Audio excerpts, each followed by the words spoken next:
Lancement réussi pour le ministère de la Défense et les industries aérospatiales israéliennes. Cette nuit, à 4 heures, heure israélienne, depuis la base de Palmachim située au sud de Tel Aviv, l'État hébreu a lancé avec succès le satellite de reconnaissance Ofek 16 dans l'espace, satellite espion appelé aussi Horizon 16.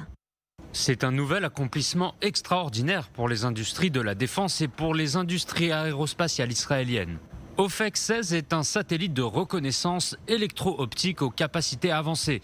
Il a été placé en orbite autour de la Terre et a commencé à transmettre des données conformément aux plans de lancement originaux. La supériorité de l'État d'Israël en matière de technologie et de renseignement constitue la pierre angulaire de la sécurité du pays.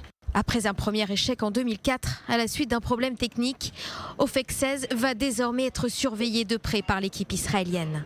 Des tests vont être effectués pour vérifier son intégrité et ses performances. Le chef de l'Institut de recherche sur la sécurité nationale, le général Amos Yadlin, s'est réjoui du succès et des propriétés de cet engin espion. Le lancement réussi du satellite Ofek 16 confère à Israël des capacités stratégiques et de renseignement uniques. L'importance de cette réalisation est évidente de nos jours, avec la possibilité d'une escalade contre l'Iran. Ofek 16 sera en mesure de fournir des renseignements à jour et de haute qualité provenant de pays éloignés. Selon la radio publique israélienne, cet engin doit être en mesure de prendre des clichés en haute résolution et de surveiller le programme nucléaire controversé de l'Iran. Horizon 16 rejoint ainsi ses prédécesseurs de la famille de satellites Horizon.